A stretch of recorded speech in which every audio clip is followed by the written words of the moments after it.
And from 1967 to 1980, she was able to be project director of 5 major excavations of Neolithic sites in Southeast Europe. Now, the whole process of archaeology is destructive, so that the questions that the archaeologist asks has everything to do with what is found, has everything to do with what is deemed significant about the findings. So her questions focused on symbolism. She was extremely interested in finding out about the artifacts that were being found. Of course, she had a whole team of researchers who were looking at all other aspects of the digs as well. So they were not neglected, but her special focus was looking at the figurines. And she describes how she would be very, very attentive to absolutely every detail to describe them. Were they masked? What was their headgear like? What kind of costume did they have? Did they have wings? Were they zoomorphic? Did they have heads of birds, for instance, which is very prevalent in the Vinci culture and as well as the Sesquo culture, which she excavated. One thing I do want to say is that every interpretation is based upon assumptions. And one of her primary assumptions in looking at the Neolithic period was first to recognize that the artifacts and the settlement patterns and everything about it was extremely different from the Bronze Age that followed. So her very first question was a general one, which is, what was going on in the Neolithic period that made it different from what came later? She did not start out with a theory that she wanted to prove, and this is a very, very important point because this is not often understood about her work. She said that when she started looking, at first she couldn't see anything. I'm quite sure that if she had found chieftains in the Neolithic, that's what she would have described. If she had found warfare, if she had found aggressive territorial patterns, that's exactly what she would have talked about. She was writing about that and having to do with the Bronze Age anyway. So from that first assumption that religion is very important, she turned her attention to symbolism. Because it's in the symbolism that the belief structure is expressed. And she had the direct experience of living symbolism that was connected to an earth-based spirituality. And so she didn't approach it as some kind of abstract idea.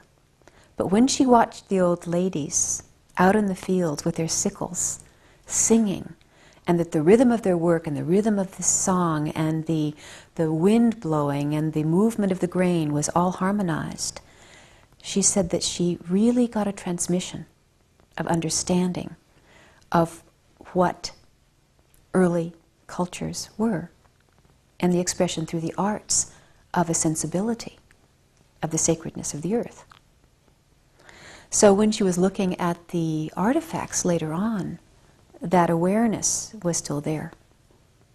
That's why looking at the abstract designs carried it also. Looking at the spirals, looking at the circles within circles, and looking at those patterns which the new physics tell us are the expression of the interconnection of all things. Those same patterns are in the Neolithic art. And so she recognized that as a consciousness so she recognized that as a consciousness being expressed by Neolithic peoples of a sense of connection. Well, Marija was incredibly intuitive, and she had a passionate connection with the work, with her work. And when she held the artifacts in her hands and observed them, there was a resonance that she felt. I mean, she spoke about this quite a bit. But it was informed by an encyclopedic background. she did not just look at these artifacts as though they are Rorschach blots and say, oh, what does that look like? Oh, maybe that looks like a bird goddess. Maybe that looks like a this or that. She was interpreting imagery because of thousands of other images of its type, based upon a thorough knowledge of linguistics, of folklore, of ethnographic material. She also spoke about her satisfaction when the various disciplines would line up and give the same picture of what she was looking at. And she said, that's my satisfaction, to find out what this means. Another of her assumptions was that religious patterns are very slow to change. They're very conservative, and that they are reflected in different disciplines. So that she looked at linguistics, so she looked into linguistic paleontology to see what might be resonating there, or what might still be. She looked to linguistic paleontology to see if there were clues to people's religious practices. She looked at ethnographic material. She looked down through time as well as across large geographical areas. There's a review of the Civilization of the Goddess that Ruth Tringham did, in which she criticized Marija for speaking in a voice of authority.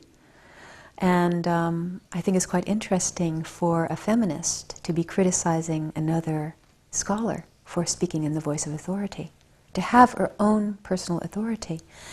And then Tringham said that we feminist archaeologists embrace ambiguity. Well, it's very easy not to be criticized if you don't say anything definitively. Then you can be safe. And I think that a lot of scholars are quite afraid of being criticized. And Marija did leave herself open to criticism because she spoke emphatically about what she saw. Because her interpretations were based upon an enormous amount of work. Primary research. Not only primary research in the field, but primary research in investigating the historic documents in their original languages. I mean, she read every excavation report in Eastern Europe. It's quite clear to me that most of her critics have not read her work in detail, that there is not an understanding of it. I personally feel it's extremely important for every scholar's work to stand up under criticism, especially under the unsympathetic scrutiny of the judges of the future. And I think that it's also very important not just to take anyone's work whole cloth without looking at it critically. Marija felt the same way, and she often said, don't be sheep. Think for yourselves. Don't just take what I say, she would say. She considered herself a scientist, and that scientists are links in chains, and that she is the link in a long chain, and that scholars stand on each other's shoulders, and they benefit from the work of people coming before, but they must continue the work and go on. Well, there's no doubt that the work of Marija Gimbutas really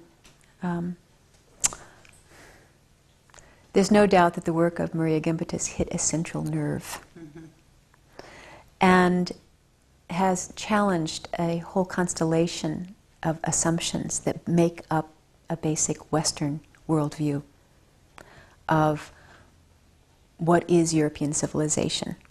And for people of European origin, where did we come from? And her work presents a new origin story. Her work is actually presenting a new origin story of European cultures. That's not what she set out to do, by the way, but that's what it is doing. When Marija began to publish her work on the symbolism of old Europe, it just happened to coincide with the second wave of feminism and the development of ecofeminism and the sense of rediscovering the fact that we are connected with this earth. And the fact that her work is so important for non-specialists has seemed to disqualify it as real science. And so I have a question, and that is, does this mean that in order for something to be considered real science, it has to be irrelevant? So for something to be considered real science, does it have to be irrelevant for people's personal lives? First of all, Marija didn't consider herself a feminist, although she was a very liberated woman. She did not approach her work ideologically. And that the questions she was asking, which directed her research, did not come from a feminist agenda. Did not come from an agenda to try to find some kind of ideal society that would be inspiring for women. In fact, she was surprised that her work would be inspiring for people outside of her discipline. When people began to send her letters saying how important her work was, she found that very surprising, really. And it's interesting that when the gods and so no, I don't think that the questions she asked had anything to do with feminist concerns. In fact, there are many feminists who consider the idea of goddess regressive, as though goddess keeps women connected to passive biology and keeps them in the kitchen and the bedroom. So not all feminists think that her work is relevant at all. So I feel that Marija's use of the word goddess is very much misunderstood by many people. She wrote that the goddess is all life in nature, that her concept of goddess was all that is coming into being and going out of being and returning again, and that it's a metaphor for this potency. So she used folklore, for instance, to make that decipherment, that it's not possible just to look at one symbol and to be able to understand it. So she drew from ethnology, she drew from folklore to give the clues for this kind of decipherment. Through the hard times. Right. Well, she spoke of her work as deciphering a meta-language. And she saw that the symbolism, Neolithic symbolism, was very sophisticated. And that there were patterns that could be seen from one culture to the next, that transferred down through time as well, and that were very conservative and very slow to change. And this is one of her great contributions, to see these overarching patterns. The fact that Marija loved the earth, loved growing things, had her hands in the dirt, planted a huge garden at Topanga, and cultivated it herself, has everything to do with her ability to stay in touch with living forms. And so the artifacts of the Neolithic that she was investigating came from people who also were gardeners, who lived, whose very survival was based upon their ability to grow things. And that the imagery must have been storied. They must have had an oral tradition that was expressed during many, many, many hours of repetitive tasks that go along with that kind of culture, with the cultivation of the fields, with the harvesting, with weaving, with making absolutely everything that people needed in order to live. So that the artifacts themselves, looking at what she calls bird goddess, or look at snake goddess, must have also been storied, because there were certain motifs that continued to reappear. And why did certain motifs appear with the same kind of mask? Or why did they appear with the same kind of costume? Or why did they appear with certain specific connection to animals? So they must have been stories. They could very well have been stories in myths that people told, that were part of people's making sense of the world and being in connection with the world. I often tell my students that the zoomorphic images remind me of the folk tales that start out by saying, in the beginning, when humans and animals spoke the same language, that that Neolithic peoples must have been connected to animals and to the natural world in a very intimate way, because they put animal masks on their own bodies in terms of the artifacts, for instance. One of the things that Marija said was, if you're not an artist, if you're not a poet, you can't see much. You can just be a technician, and that's what interests many people. But you must have a sense of the mythopoetic in order to perceive more deeply, and that's certainly what she did. I would say that the very elegant surface description, which is done in archaeology, is very important, but that to do the kind of interpretation that Marija did takes a perception that is akin to a quantum perception, to look beneath the surface, to the interconnection of patterns within patterns within patterns. And that's what she was perceiving, and that's what she was interpreting through archaeomythology, was something that cannot be said by simply weighing and measuring. You must have the view of an artist and a sense of that deep intuition that's informed by an encyclopedic background. She was very, very philosophical about the kind of criticisms that were coming to her, and she said basically it's perfectly understandable that if you are not trained as a linguist, if you're not trained in mythology and comparative religion, then there's only so much that can be seen. And that she figured it would take 35 years for archaeology to begin to accept really what she had to say. Well, 10 years has gone by, so maybe we have another 25 years. I think, of course, it did affect her, but it didn't make her change her direction. I mean, look at what she'd been through. She'd lived through the war. She'd lived through not having enough to eat. She'd lived through occupations in her own native Lithuania. I mean, what did it matter that some of her own colleagues who didn't understand her work were critical of her? One of the things that Marija pointed out,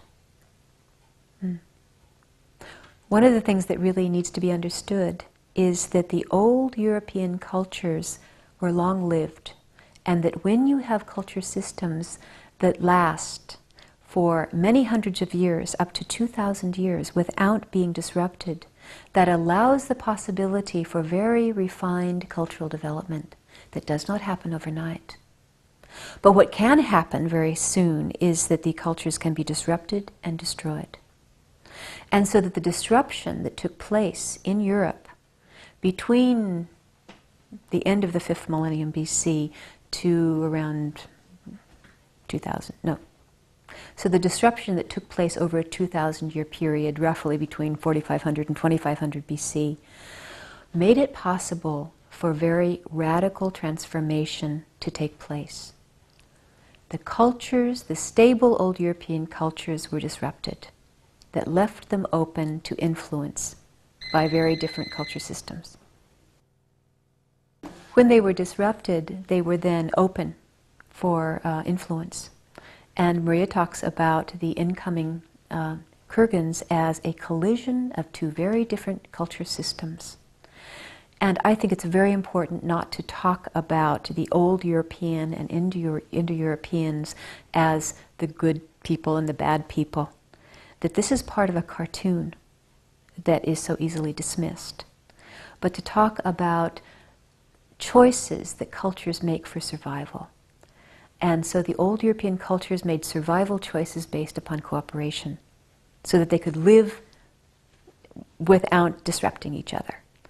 Whereas it appears that the Indo-European cultures that Marija called Kurgans made survival choices based upon aggressive behavior, which is very, very well known among such cultures as the Scythians, for instance, or the Mongols, or many other very belligerent nomadic peoples who've come in and wreaked havoc on settled cultures. I mean, there's no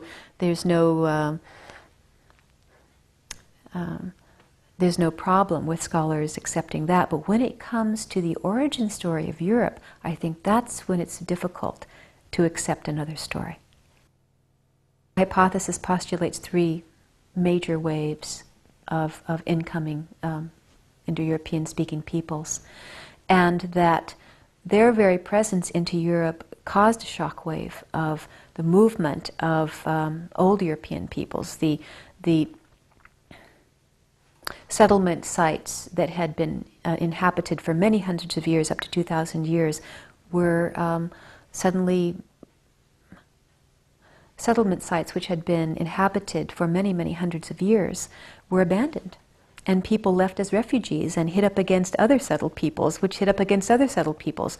And so there was a disruption that had a ricochet effect all through Europe that has been described by other scholars as a Balkan Dark Age, which descended. If you read the epics, if you look at the art, if you look at what's on the pottery, look at the writings of Homer, what you can see there is that there was a conflict between the old earth deities and the sky deities. Well, of course, that the earliest basis of European civilization is an earth-based spirituality. That people lived like many indigenous peoples all over the world with a sense of venerating the natural world.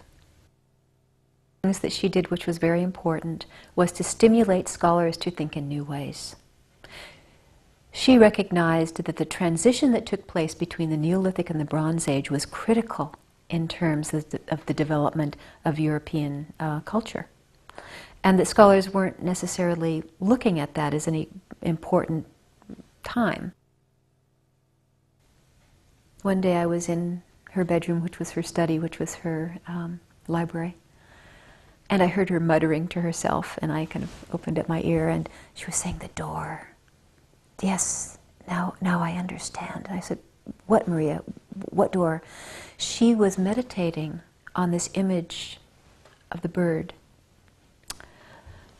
that is a vessel, actually. I think it's a little birdhouse, because on the back there's a circle of a hole for the birds to come in and out, and on the front of the body of the bird is a beautiful labyrinth.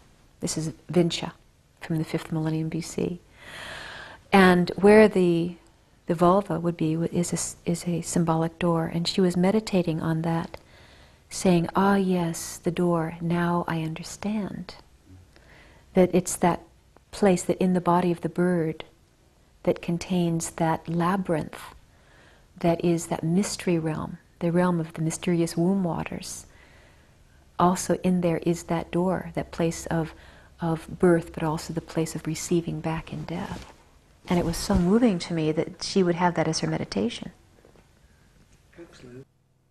So I would go and visit her, and we'd be working on one thing after another. There was so much to be done in organizing her papers and sending out correspondence and editing pieces or whatever it was.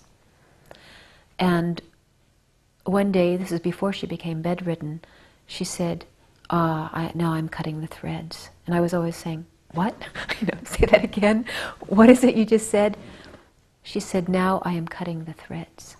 And it was such a moment for me to realize that it was such a complex relationship that she had with her work. And she was so dedicated to it throughout her entire life.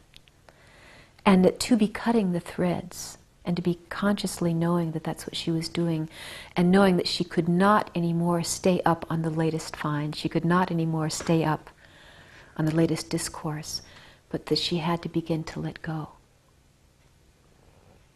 Yeah. It was intense. Working with Marija Gimbutas had an enormous effect upon my life, of course, because as I worked with her as editor on The Civilization of the Goddess, I naturally absorbed it. And as it came into my system, I began to feel myself going through profound changes. So I wanted to say another thing too, is that Marija was extremely generous. She was radiant with her generosity, but she could also be incredibly fierce. And while working with her, there were many times in which I experienced her fierceness. For instance, if I came in and I was muddle-brained, or if I had not prepared, or if I was not thinking clearly, or she was just like, wake up, function now. There's no time for this. There's no time for anything that's not clear and focused. Or if I would be sitting by her bed for a few moments too long without being engaged in something that would further the work, it was like, that's it, you're wasting time. Well, coming from a Calvinist background myself, that made perfect sense, and I was really very happy to be reminded of that. I mean, that suited my system, actually. But she was not always easy to be with. And if one didn't have the right disposition or the ability to take criticism, then, we couldn't last too long working closely with her, right? But that was perfect for me. And I feel like she's still sitting here. And that she's my Baba Yaga. The Baba Yaga, who's the Russian witch, the one whose house is on raptors' feet, whose little cottage is encircled with bones, and whose skulls light up as her stars, that cosmic goddess of death regeneration, who gives impossible tasks to the young woman who comes to her. So the giving of impossible tasks is something that really did spur my development. And she's still giving impossible tasks. So I feel like my work is cut out for me for several lifetimes to come. Yeah. And I suddenly realized that he didn't realize that the person sitting next to him was Marija Gimbutas. And so I said, well, may I introduce you to Marija, who's sitting right next to you? And he turned and looked. He blanched white, and he almost fell out of his chair. He was so shocked. And later she said, they think I'm already dead, but I'm alive, I'm alive. And then he took me aside later and said, but we honor her in Korea because her work on the Bronze Age cultures, her big book on Bronze Age cultures, stimulated archaeology in Korea. And we went to Palanga, the little seaport town by the Baltic where her mother had dipped her in as a kind of a pagan baptism after she was born. And we were walking out into the village one day, and it was the beginning of the summer festivals, and there were some older people that were dressed in costume, and they were singing and dancing and so on. And all of a sudden somebody ran up and said, Marija Gimbutas is here. And then someone else ran up and put some flowers in her hand, and suddenly these older people, probably in their 60s and 70s, who were in these costumes, made a circle around her and began to sing. Well, that was it. I was so stunned, I could hardly stop from crying. And I realized, and what is it now? These people probably never read anything of hers. Of course, they saw on TV that she was coming and so on, but there's something deeper here. And it seems to me that she was so faithful to her culture that she embodied something of the Lithuanian soul. And it was even commented that during the ceremony of her honorary doctorate at Kaunas University, that the very Lithuanian that she speaks is the Lithuanian of the pre-Soviet times. It's the classical Lithuanian that was not changed. It's obvious that if we don't see this natural world as sacred, we're not going to preserve it. And right now, we've passed the She said I could. Okay. Mm-hmm. We've passed through the temporal threshold into the mythic future. This is the mythic future. And that we're in a time now of a great dying. There has not been a great dying since 65 million years ago when the dinosaurs died. And there's an avalanche of species extinction brought about by human activities, brought about by a mythology that justifies exploitation, by a mythology that says that this world is not the sacred place to align with, but that deity is out there somewhere, and that man has dominion. man must have dominion, and to use nature as something to be exploited, that forests are not a living ecosystem as much as timber to be harvested, and that the value of a tree is in the cutting. And all of those attitudes have made up the crisis that we're in now. So if we do not rediscover the earth as sacred, and rediscover each other as sacred and worthy of respect, we're not going to survive. And what Marija is showing, Marija did not go out to prove that Neolithic peoples were spiritual so that we could live in a new way. She was not ideologically motivated in that way, but the result of her work is something that is so affirming of many people's intuition now that we have to find a new way to live, and that there is a precedent for that in our earliest traditions as Europeans. And that in itself should not disqualify her scholarship. Just because that is meaningful for people now does not disqualify her work. I don't want to start crying now. The first thing that comes to my mind when I think of Marija is how she would open her arms to greet me.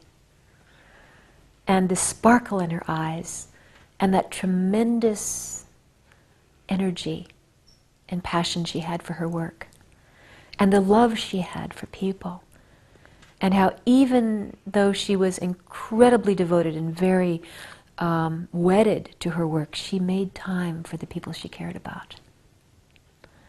That she was a woman, that she was a mother, that she was a lover, that she liked to put her hands in the dirt, and that she loved flowering things. That she was a nature woman, and she was also extremely refined. She loved art. She said as a child, not only as a child, but all through her life, she couldn't live without music, without theater, without artistic expression. And that she loved the interconnection of things. She loved to be able to perceive the translation of symbolism from one discipline to another. And that she was passionate.